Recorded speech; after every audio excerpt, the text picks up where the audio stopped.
All right, welcome to episode 11, Totum Realty Advisors podcast.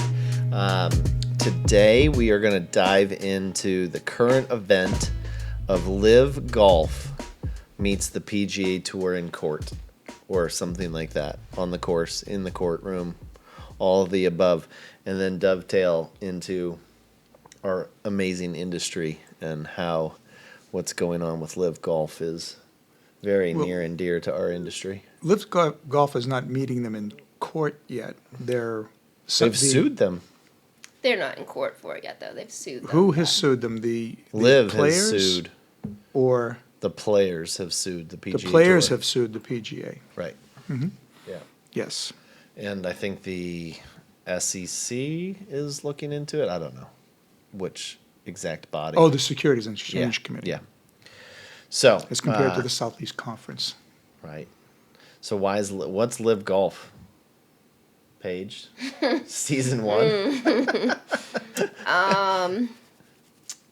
Let's think of an appropriate way to say it. And for those who It don't is- know, my career previous to real estate was professional golf. So this is a very interesting topic. And for those who don't know, I've just started to delve into the world of golf, so I'm not knowledgeable on the subject. But from what I understand, have you stopped the shimmy shake with the feet on the putting green wiggle? yet? Have you stopped the wiggle on the greens I yet? try. I'm mindful of it on the green because now I know that's a faux pas. That's but a no-no.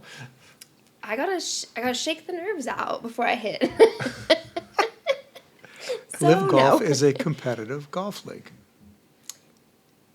Competitive.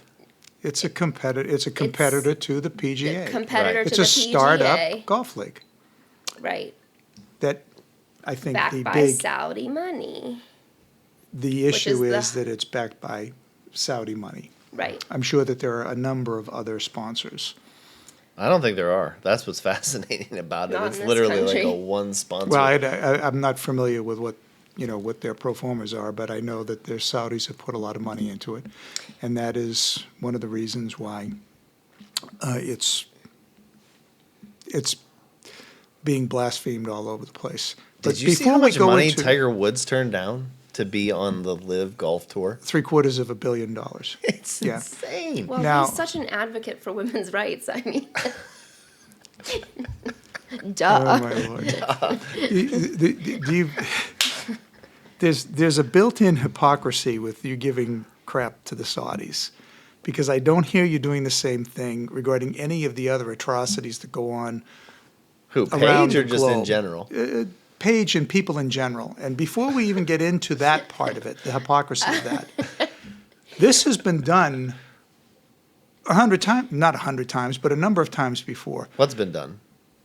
A competitive league or a competitive environment challenging the old man on the block. Institution, But right. with as much money as the Saudis are, which is what is making it attractive to where people are actually leaving the PGA. So Well, it's the money. I mean, we have cost to of- call a spade here. Well, let's talk about when the American Football Leagues challenged the National Football League. The American Football League started the bidding war for athletes. Who benefits from it? The athletes. And that eventually turned into a merger.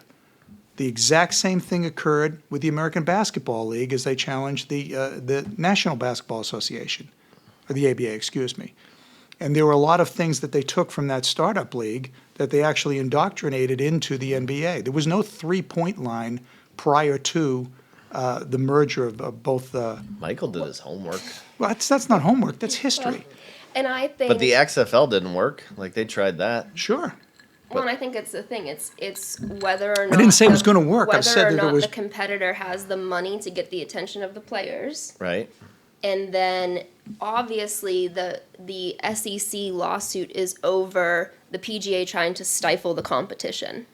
So I think this is going to come down, I mean, the limited amount that I have read about this or have paid attention to it, will it come down to the fact that this isn't just another, there are underpinnings of sketchiness because it is backed by the Saudis.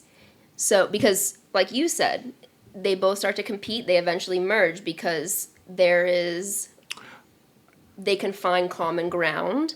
But in this one, is the common ground going to be so hard to find? I don't that it know will whether never- they're going to merge. Yeah, there's no Okay. common ground coming on this one. Yeah. And that's what I'm saying, because the differences of who the people are. Like, if it was anyone else that had started a new, like, had brought Live Golf, if it was some wealthy Canadian that just decided, I'm gonna show up out of the blue, I'm gonna throw all this money at these people because I want to see golf be more competitive, or something other than the PGA Tour because it's not incentivizing enough for the players. Would there be the uproar? Probably that was the not. case. Wouldn't be the uproar. I think someone is causing all the uproar. It's selective outrage. Do you have outrage over Nike, who is one of the biggest sponsors and revenue sources of the National Basketball Association, or probably even any of the other sports teams, manufacturing most of their products in China that has amazing human rights abuses? So, I mean, I agree with it's you. just, I'd it's like- selective outrage. It's just, oh, let me pick on this because I don't like this. Now, But I also think, I don't think it's just like broad selective outrage, and this is a wormhole. I don't think it's just selective outrage of like the flavor of the week. I think you're talking about the background of Live Golf is in such stark contrast with so much of what we stand for in this country. what is the background of Live Golf? Are you saying the background of I'm Live saying the Golf? or financial back- backing. The financial backing of, you have disagreements with the people that back them financially. That's Yeah, what you're I would say saying. the I think that's what majority you're of trying- Americans have fundamental differences with And the, the people fascinating with thing oil about money it from is Saudi Arabia. everybody wins. Like, everybody makes money on their, like, outside of the human rights issues. Moral Like, their issues. whole, like, concept of the Live Golf Tour is that if you show up, you get paid. Like, it's the opposite of the game of golf. The game of golf is very much 100% objective. There's no subjectivity to it. You either make the best score or you don't, which is why I've loved the game, because there's no, oh, well, Sally's great or Tommy's awesome. Like, it's just who scored the best, period. End of story, And you, being from the golf industry, maybe you know better than I do. right? But a lot of these guys, when they promote, let's just say, non-PGA events, which the majority are non-PGA events, don't they pay appearance fees for people to show up? Yeah. I They mean, do. Greg Norman, the last 10 years he was playing, he was getting the guaranteed check. That was the argument with him, that he'd just show up, he'd play 2 or 3 rounds, and I didn't make the cut, no biggie, jump on the jet and back to Australia. Right. What are the non-PGA events, and like who? It's easier to say the PGA Yeah, events. it's easier to say the PGA events, but it's just events that aren't part of the PGA Tour schedule that people host. The Saudis have been hosting events forever. And no one's ever gotten up in arms that any of the players that play on the PGA Tour have gone and played these No, events. Paul Casey swore he would never step foot in a Saudi Arabia golf event. Not even that, but like But other now that the events. Liv's willing to pay him tens of millions of dollars, he's like, I'll be there. I'll show up. And let me add one other thing. Okay, we're looking at the world from an American perspective, which we should. I'm, America first. You know me. Don't we know it? I got the hat. All right. But Hat. He's got that.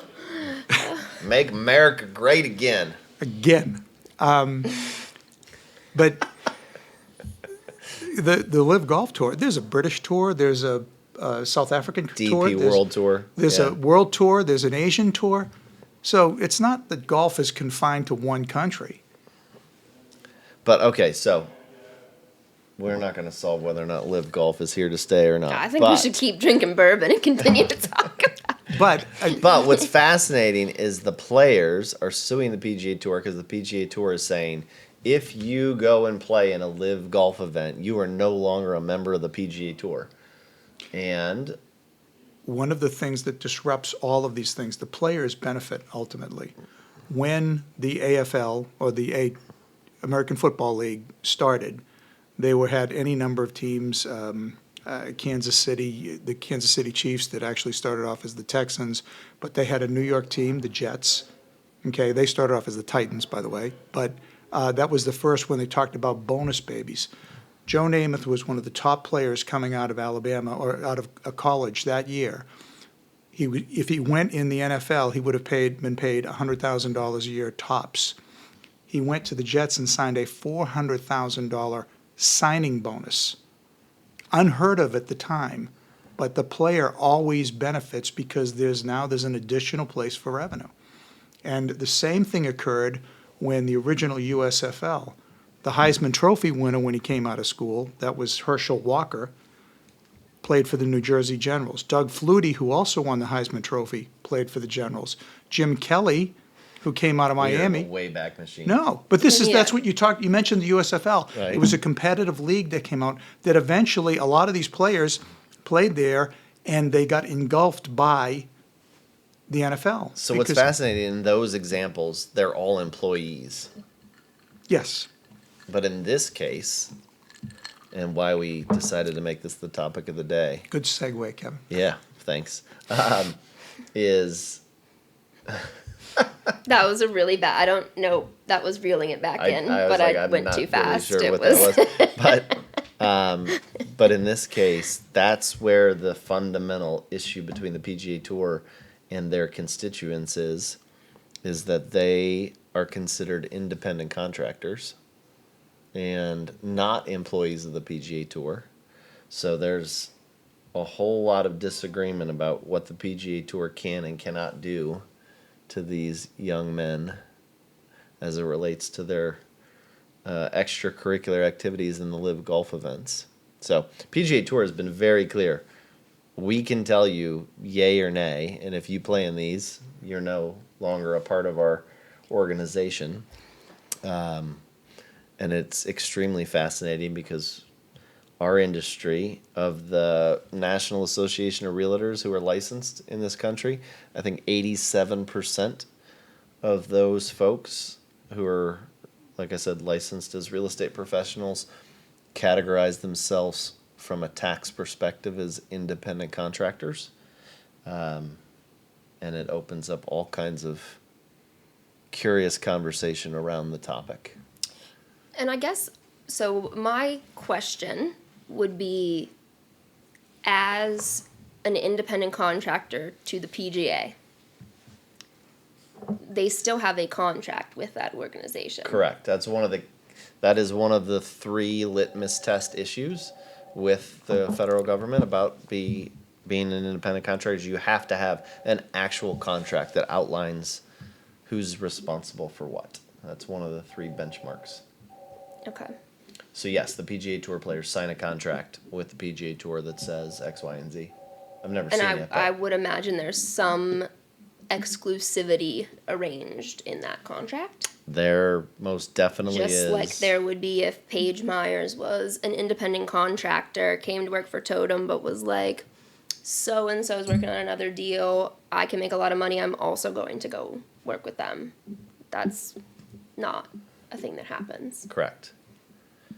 But the question, and that's the fascinating thing about the independent contractor concept, is when are you an employee or when are you just someone who's there providing a service with no direction from the company? It's crazy. It's wild. But isn't the answer when there's a contract that outlines what your role is? No, you can have an employment contract and you have an independent contractor contract. You have a contract for service and you can have a contract for employment. And it's amazing that the National Association of Realtors has taken the position that they're going to lobby to the death over this. Like, they want to protect the independent contractor thing, although it is fascinating because the vast majority of the people that we interact with, they're not really independent contractors. They are employees. Mm-hmm. I mean, They wouldn't pass the litmus test. no, if they really got scrutinized, they would not pass the litmus test. But it's convenient to keep everybody ICs. And it's, And it's near and dear to Totem because we are not independent contractors. Mhm. We are employees. So I don't know. It is extremely interesting. Yeah, it's an interesting challenge from, let's just take it from the principal side. Okay, what is it, when you hire someone who's an independent contractor, what you're trying to do is you're trying to get an outcome.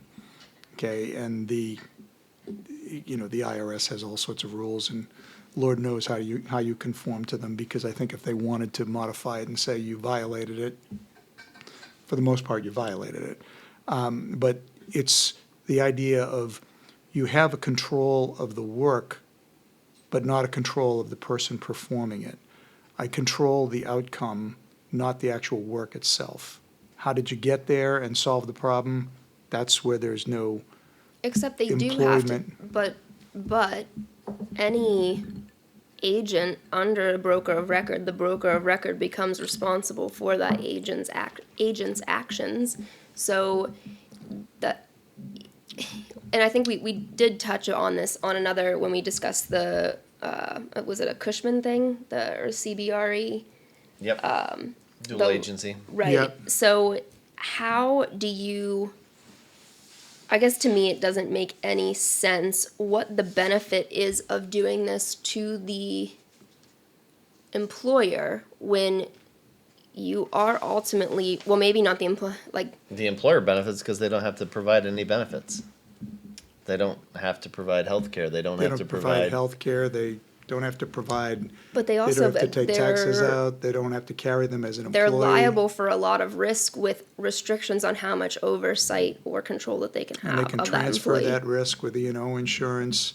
But I think what you just describing, okay, is just, I don't want to use the word mockery, but that's the best word.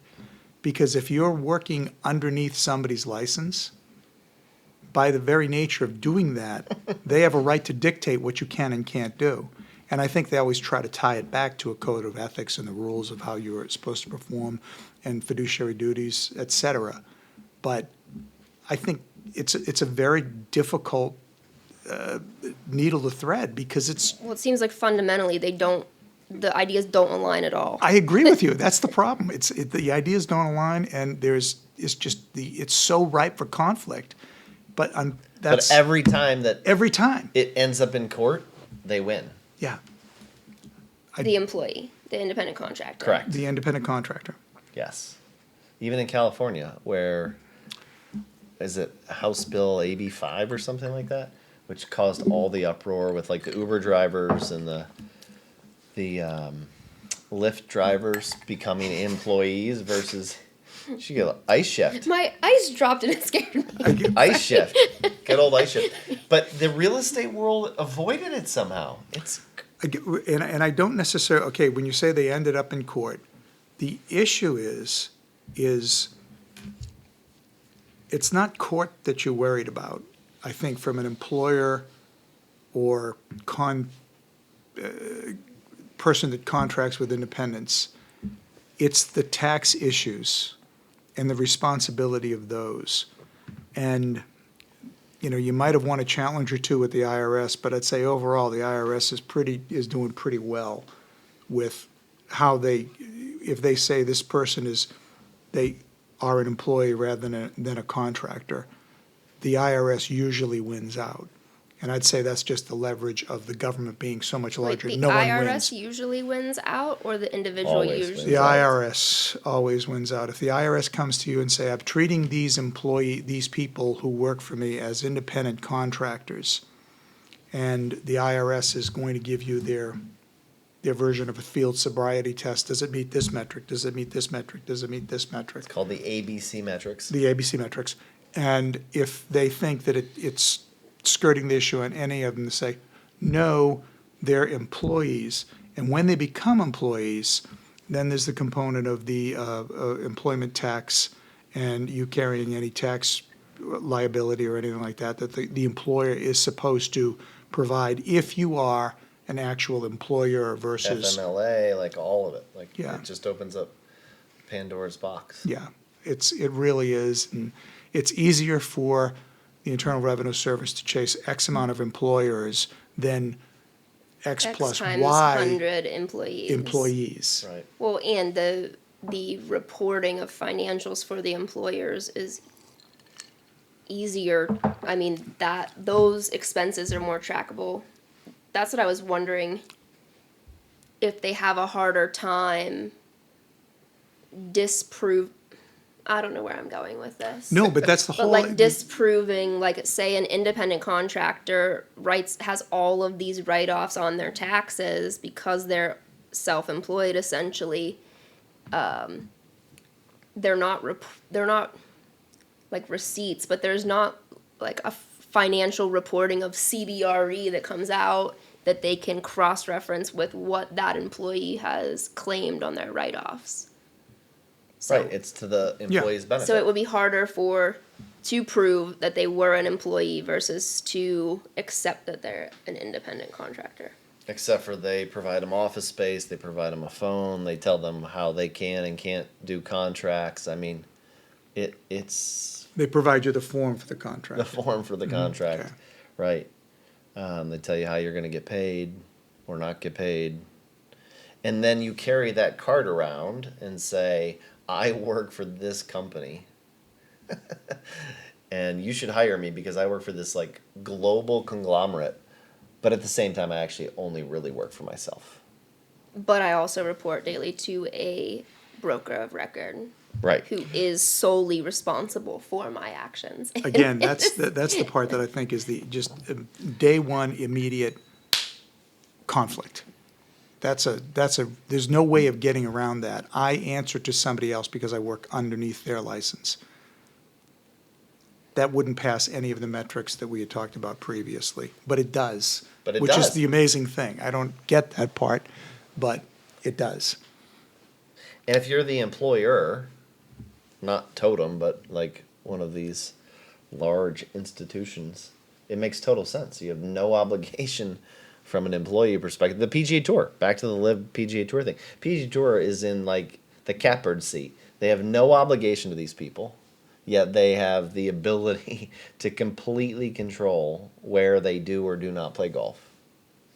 All because they control the creme de la creme events, like the events that everybody wants to win. Now, do the pros pay a certain membership fee for them to be members of Entrance the fee to every event. There's an entrance fee to To every event. event. And most people don't realize that. Like every single weekend, the PGA Tour, anybody who's teeing it up that weekend paid to play in that event. Well, that, again, I beg to differ because the top 25 guys that are the draws to come there, they might have had their fee waived. No, they still wrote the check.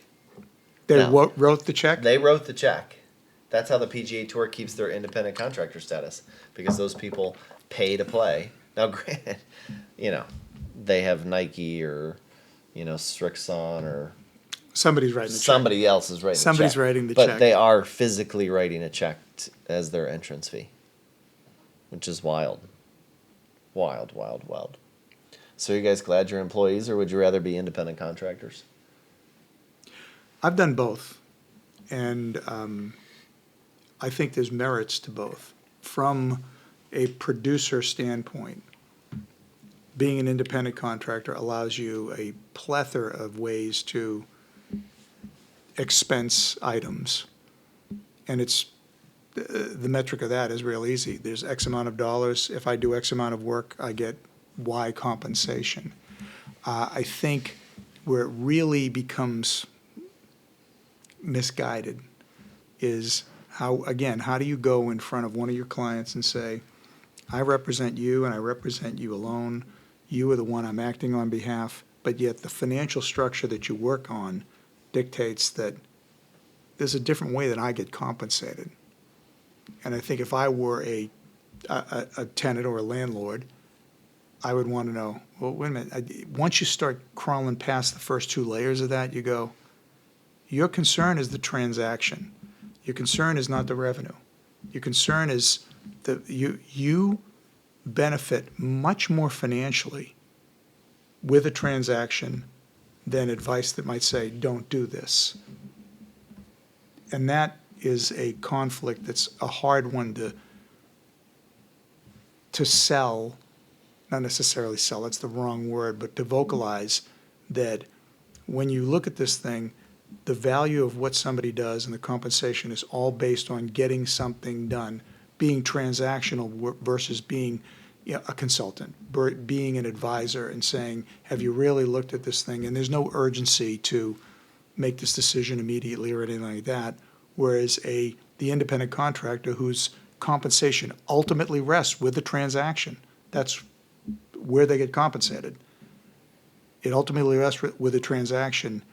You can see that there's a potential for conflict. Yeah, I mean, and for me, Yeah, you I haven't think known any different. right, really. but I also would not have ever known any different. I mean, I was too risk averse when I came into this industry. I think one of the first or second conversations that we had was like, I have a mortgage, I have X, Y, and Z responsibilities, like, and all of those expenses are at this quality, at this level of compensation I have been receiving so far in my career. So I cannot just throw all my eggs in this basket and think like I'm going to start creating commission revenue for you day one to make that jump. That's why, like I say all the time, I couldn't have gone to a JLL or a CBRE because it was the start of my career in commercial real estate, and I would not have been able to get the mentorship to make a living at that point in my life or to support my expenses. So for me, being an independent contractor was never an option just because of the age that I got into this industry and the responsibilities that I already had in life. But I also, to Michael's point, well, and in addition to the stability, I think that we are already in a stressful industry. Come on. And for me, This like, industry's not not stressful. having the added stress of if I don't close this deal, I'm not going to have a paycheck this month. I think it takes enough weight off my shoulders that I can be better at my job or focus on improving or learning more because I'm not just constantly looking for the next deal. So and as another point, because I was just having this conversation with someone last night, so the stability and the risk mitigation, but then also I think this is more of an atmosphere for mentorship. I had a client of ours that I was talking to last night has a family member that is licensed, is in the industry, is kind of struggling to find their way, and this person has been at a residential office where it's all independent contractors and everyone's just hustling for the next deal. They're essentially competing against each other. So she's not able to learn anything really in that atmosphere. And I think it's improving in commercial real estate, but I definitely don't think that I would have had the opportunities anywhere else that the structure here has afforded me. I'd say that's probably accurate. It's funny. At my age, I get to look at the world from what is the service that you're providing, okay? And at the end of the day, we provide services and advice to people, but our product is really trust, okay? You have to believe that we are experts at what we do, and our actions have to show that. So if you have even this appearance of there might be this conflict, Motivation. this different motivation, somebody's going to think, well, when I look deeply into this, there is that there, and that will always be there with the independent contractor commission transaction structure versus the employment, I have a salary and there's revenue there structure. And I think when clients look at this thing and they say, is this person truly representing me? And we've had podcasts about this. Who's actually getting represented here? If are they truly representing me? That's another question that gets answered that goes to the favor of, yes, I can trust these guys because their compensation model is not based on me entering a transaction that maybe could be good or maybe could be bad. I love it. We're gonna end on that. Felt short and sweet. The today. product that we are offering is trust. Well, that is a product, and I got to add one other part because we've been doing this. You and I have been in a position where we sign the front of a check. Okay, so that makes you look at the world a little bit different. Do I want this person as an employee? Do I want this person as a contractor? You know, what amount of risk of them or future with them, is that something that I want Because to the deal time we with? tried the independent contractor thing worked out great. And it was for that reason though, He said- because I mean, someone needed an income to pay the bills. I mean, Right. and that's definitely like having different structures within the same organization is not Yeah, that was effective. definitely a management lesson for me, for sure. And I know that this is, you wanted to wrap this thing up, but I will bring up, there are some other brokerage companies, and I use the word brokerage, that are large, that actually do have an employment model, but it's not for everybody, and the only thing that they act differently than the independent contractor, you are an employee, but it's only because they provide you health care benefits. Right. So it's not like they've solved that problem of removing the urge to do a transaction. And it's, you want to avoid any questions about a conflict of interest. And, you know, if there's an appearance of a conflict, there's a conflict. Someone's going to find it. And you shouldn't have any of that. When you act on somebody's behalf, you should act on somebody's behalf.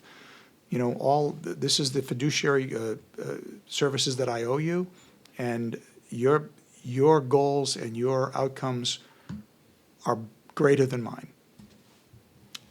And I think that the employment model is a much better vehicle for that. Yeah. Agreed. Well, golf, live, PGA Tour, independent contractor, but at the end of the And- day, it's all about the bourbon. Yeah. And this is Bradshaw. It's a Kentucky straight bourbon whiskey, and we assume this has nothing to do with Terry. And a podcast first, or maybe even a totem first, that we all actually like it. Yeah, So we are fans. Where did we find it? Who knows? I don't know. But it's really good. I purchased this one. You know, I've gone back I and don't looked know at the podcast, and there's really only been one bourbon I didn't like. So I don't know whether That might say more about you than the bourbons. I think might it go does. by- I think my affection for bourbon shouldn't be given as much weight. Well, I love the bourbon. I'm glad you guys are employees, and that's a wrap.